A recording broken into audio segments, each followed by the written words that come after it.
Looking for some good tips and insights about PR, public relations in Asia? Episode number 91, Global from Asia, is just for you. Let's get started.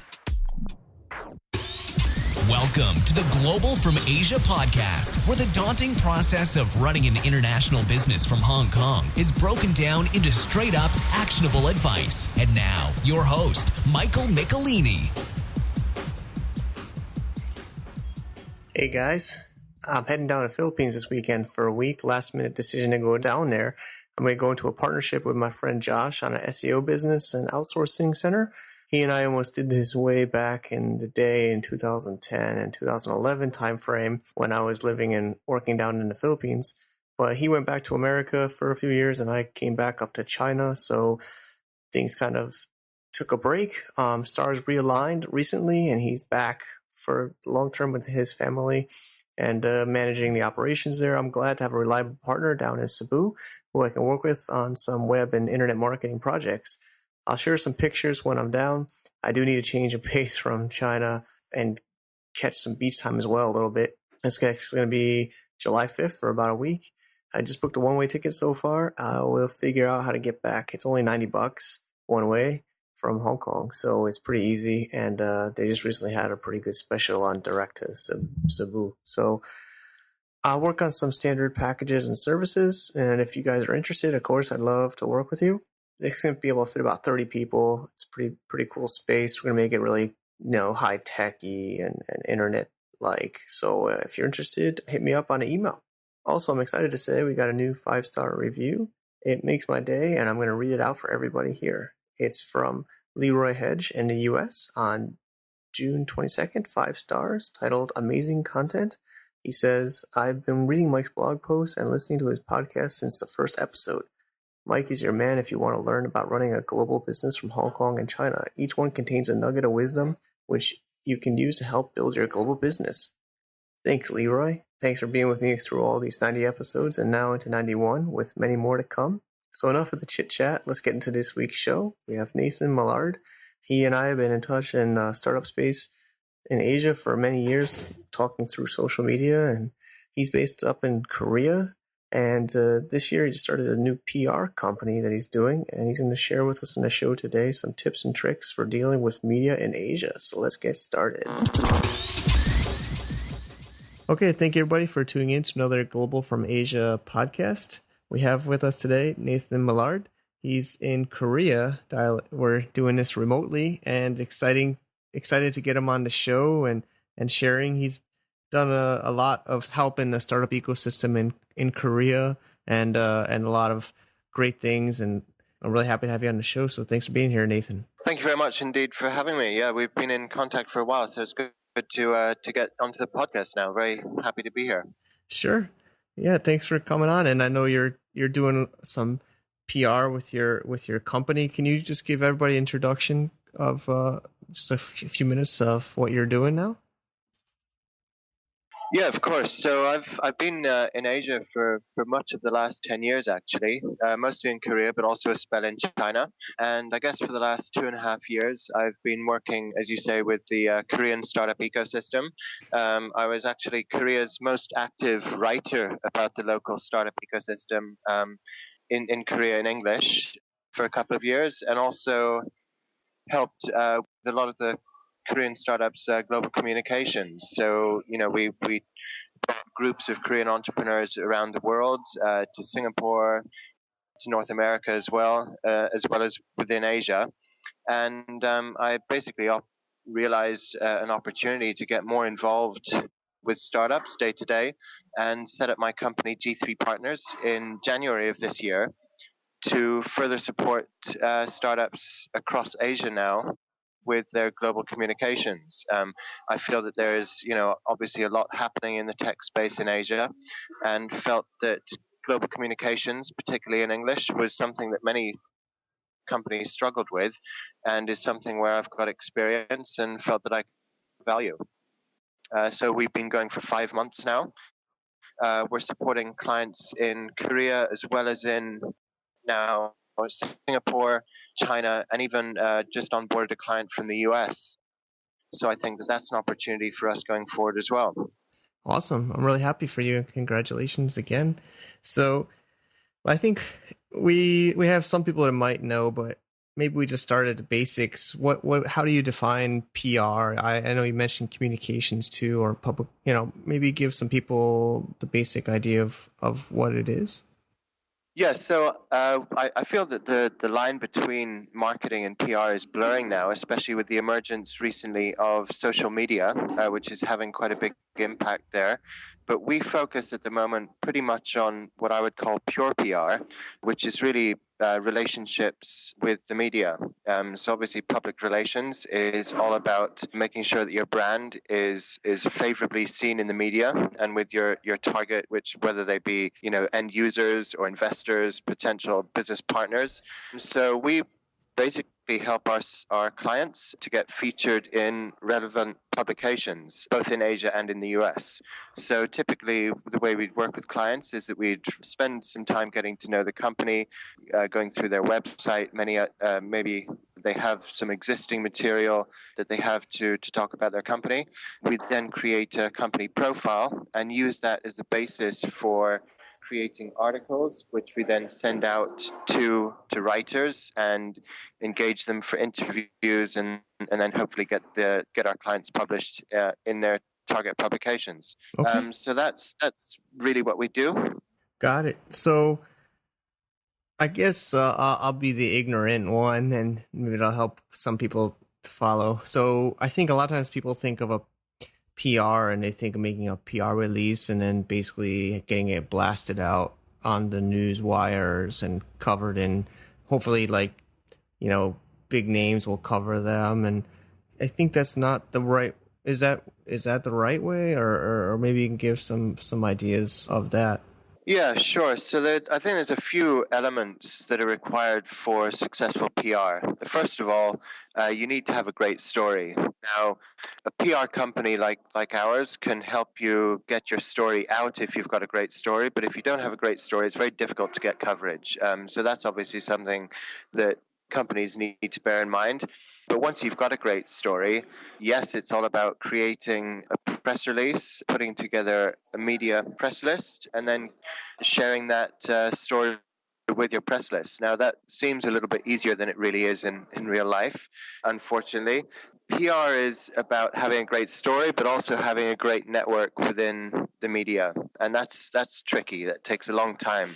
I can give you an example. So there's a writer on TechCrunch who I was really keen to get in touch with. And from the point of first contact, which was actually through Twitter, we then shared a few messages on Twitter, eventually got connected on Facebook and LinkedIn, and it wasn't really until well over a year later that this writer actually eventually published a story that I'd sent through. So building a press network takes a lot of time, and often startups don't have a year to wait before their press release is published. So coming to a PR agency helps to speed up that process. And then obviously any good PR agency would also share their press connections with their clients, which is something that we certainly try to do. So as well as providing just the basic PR service, we also help our clients to upskill, to understand what PR is and how to do it effectively, and also to share our press connections with them. Clear. Got it. Yeah, I've been through that a bit, trying to get coverage, and I'm just thinking of some of our listeners that are maybe going through the same thing now. So maybe also we do. I'm interested. I'm also, it's cool to know you do it in the U.S. too, but I think a lot of times people are thinking about the Asia market, and it's of course a very special market, let's say. Do you want, that could probably be the whole show by itself, but maybe give us what you think are there differences or between Asia and the US or the Western world? Yeah, of course. So in the same way that it's very difficult to get Asian startups covered in the US press, it's also quite difficult to get US or global companies covered in Asia. There's differences with the way that journalists work. There's local characteristics in many different Asian countries that maybe global companies are not aware of. When you talk about Asia, it's not it's not just a single region. It's made up of many different countries that are very, very different. And I think that if you want to get Asian media coverage, you have to think on a local level as well as a regional level. So some differences, I guess, between conducting PR in Asia versus, say, the US or Western countries. You mentioned you have to provide free samples or bribes, and to be honest, the answer is sometimes yes. In Korea, for example, there's a very bizarre situation whereby many publications will not cover your story unless you pay them. Now, I think that this breaks down the trust in journalism in the first place, but it's just a fact that you have to be aware of, that if you're looking for coverage in Korea, I know the situation is very similar in China, also in Thailand. You're probably going to have to pay for PR, whereas you probably wouldn't have to do so in the West. So that's one thing that's quite interesting. If you are looking for regional coverage, it's always best to look for a regional hub. So, for example, if you're looking for coverage in Southeast Asia, Singapore and Hong Kong are good places to go. They're both the home of regional offices for some of the bigger international publications such as Forbes, Wall Street Journal, and the like. So, connecting with writers in these hubs can often give you regional exposure. But again, depending on your target audience, you may have to consider local language coverage as well, and that adds another dimension to your PR efforts. So I think getting someone on the ground is really important. Localizing your PR strategy, perhaps throwing away the rule book that you've been used to back in your home country, which may well be the West, and being very open to doing things in a slightly different way, even if it might seem wrong. Oh, interesting. Yeah, thanks for sharing that. So, yeah, I have noticed some of that too in China, where a lot of these companies make money by getting paid to post stories, which usually, of course, there's advertising, but usually the stories aren't the advertisements. But yeah, it's definitely a different world here, and I like that you say you kind of got to adapt or not do business here, it seems. So how about with language? Should people focus on English only, or should they translate to all these different Asian languages, or what? I guess it maybe depends on their business, or what are you usually thinking?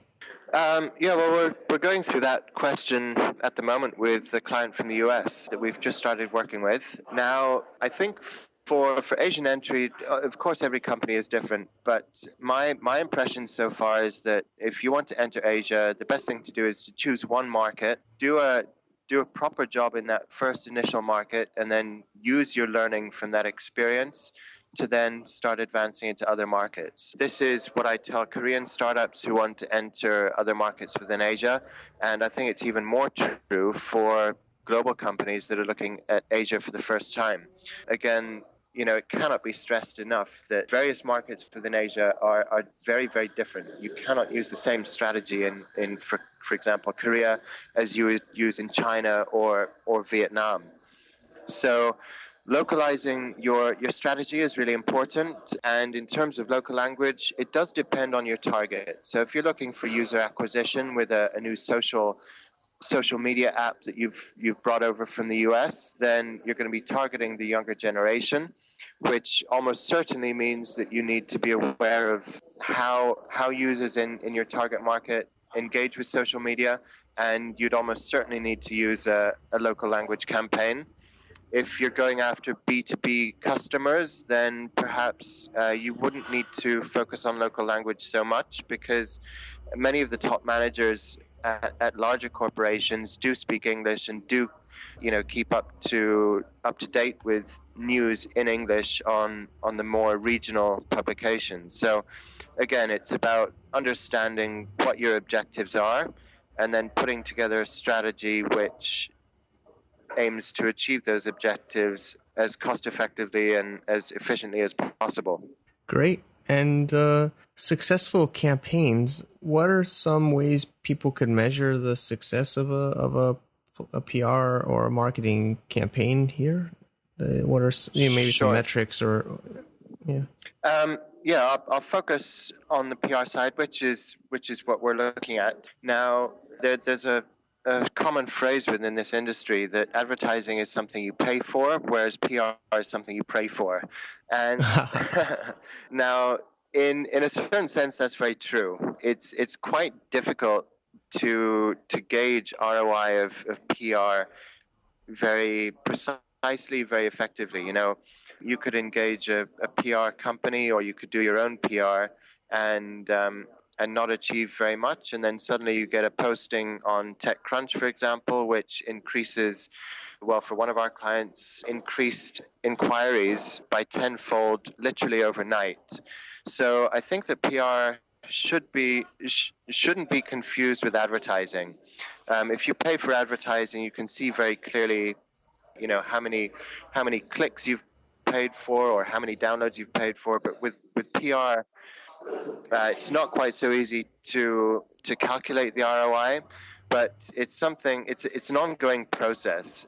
Over time you will build a presence in the media, and it'll have a big effect on building your brand, building your reputation, especially if you're getting coverage in major journals or international publications. So determining ROI is a tricky thing with PR, but I think that if you're able to get publication in your target, and if you can see an increase in inquiries for your service, or if you're able to monitor hits to your website, for example, or even if you use discount codes or special codes in articles which relate to offers you're doing, that's a way of tracking PR. Cool. Yeah, I would agree. I'm not, of course, I'm not as experienced in PR, but it's definitely, I like that the pray thing, because I think it's true, right? Sometimes it's hard to control, and just an idea is like, there's a saying I've heard, talking about sayings, is any PR is good PR. Is that really true? I mean, could you use negative positively to get? I mean, of course, it always could depend. But what are your thoughts on being a little bit crazy or something like that?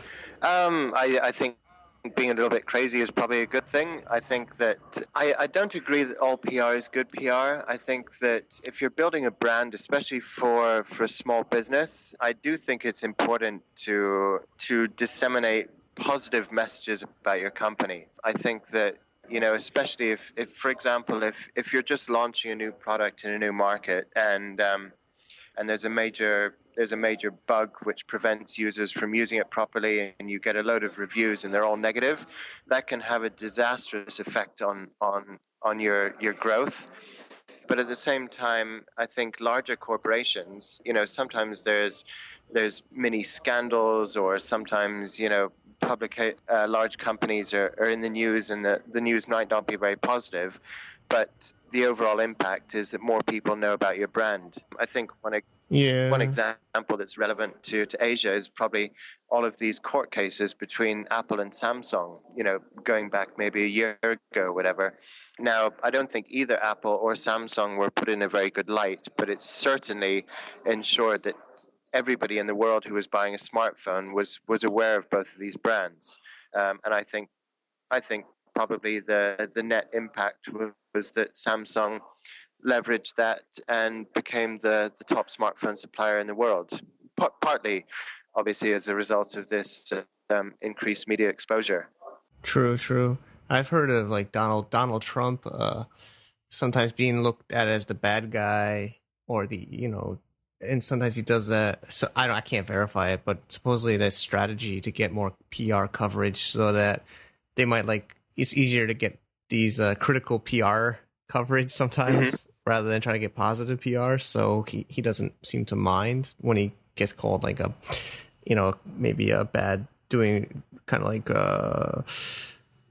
maybe aggressive business practices or something, that it's kind of somewhat, maybe it's not true, but it's used as PR for him, because he says it's easier to get in the news for something a little bit negative than something positive. So maybe that's another idea.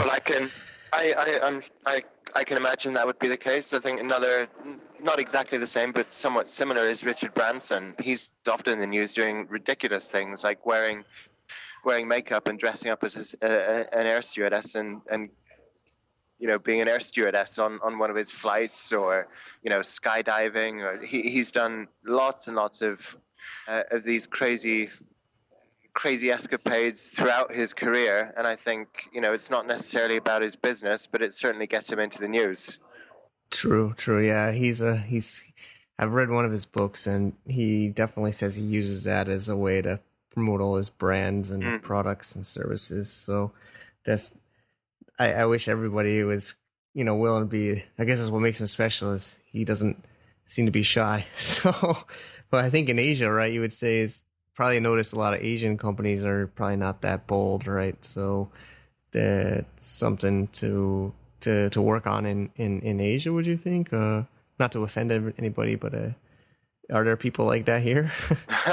Not so much. I mean, again, an example from Korea. Samsung is has got an incredibly tight lid on PR coming out of the company. It's incredibly difficult to get quotes from internally within Samsung. Everything is managed, I think, far too much, actually. So I would certainly encourage Asian entrepreneurs, Asian business owners to think outside the box, be a little bit radical. It'll help you stick out from the crowd. It really will. True. Think of interesting events that you can hold, or whatever it is to differentiate yourself. It doesn't all need to be serious. Have a look at what Richard Branson's done and see if you can muster up the courage to do something similar. Yeah, cool. So yeah, we've talked about a couple of cases. Do you have something else maybe for maybe on a smaller scale, smaller business? Maybe you don't have to reveal the name if it's sensitive, but maybe give us some ideas for our own businesses. Sure. I think kind of going back to the theme of social media and kind of community building, there's a lot of opportunities for small businesses to use social media and to use kind of free tactics to gain exposure and to build their community, which is something that's really important, and perhaps something that Asian businesses are behind the West on as well. So I'd really encourage Asian businesses to get involved with social media. I know it might be a bit tricky in in China with the great firewall there. But even if it's holding offline events, if you're engaging a younger audience, people love to get involved with their brands, especially if it's something they care about and something they engage with every day. So holding small events or holding online competitions, it's a great way of building your community, of giving a little bit back, increasing your brand exposure, getting new customers. And these activities can be very cost effective or even free. One of the things that I often encourage potential clients is that, instead of just coming to me and asking me to put everything together for you and me charging a fee, why don't you have a look at some strategies of doing things yourself? Because I think that while it's important to hire a PR agency sometimes, if you're unable to do any of your own PR and outreach yourself, it's going to damage your business in the long term. So yeah, look at ways that you can get some free exposure. Look at tools that exist, and look where your users, your customers are engaging online, and get them involved. Make sure your brand is out there. Great. Yeah, that's cool. You're even telling people to do it themselves. That's unique for a service provider. So I appreciate you coming on the show, Nathan, and sharing some tips. And hopefully some of the listeners will need your services. Maybe you can give a little bit of how people can do that and where they can go. Sure. So we've got a website. The website is g3partners.asia, and there's some information up on there, and there's a method of contacting us through the website as well. Otherwise, feel free to reach out to me directly. You can email me at nathan@g3partners.asia. I'm also active on Facebook, Twitter, at Nathan_MILL, and also very happy to connect with people on LinkedIn. And again, awesome. We are we're a small business set up to help other small businesses. So if people need, tips or advice, they should always feel free to get in touch. Always happy to help. Great. Thanks again, Nathan. And we'll put this on the website show notes too for people to click through and do business with you. So thanks again, and we'll be in touch soon. Great. Thank you very much for having me. So thank you, Nathan, for coming on the show. I hope you get everyone got some good ideas, and maybe can even shout out to Nathan if you'd like and use his services. And I appreciate all of you guys for listening today. I hope you like this show, and next week we're going to have another good one. I know next week's is going to be a popular one because I get asked this the most about logistics and shipping from China and Asia with e-commerce. I'm thinking of going more and more e-commerce from Asia, like B2C, F2C. It seems like those are the hot topics. So we have a businessman that's doing it boots on the ground, not a service provider, and he's openly sharing how he's doing his international e-commerce fulfillment and logistics. So stay tuned for next week. I'm going to start packing now. Get a pack for Philippines. Just going to throw a carry-on bag of flip-flops, shorts, and tank tops. Probably all I'm going to need. And looking forward to maybe getting a little bit of beach time too. Take care, guys, and enjoy your week. Bye-bye. To get more info about running an international business via Hong Kong, please visit our website at www.globalfromasia.com. That's www.globalfromasia.com. Also, be sure to subscribe to our iTunes feed. Thanks for tuning in.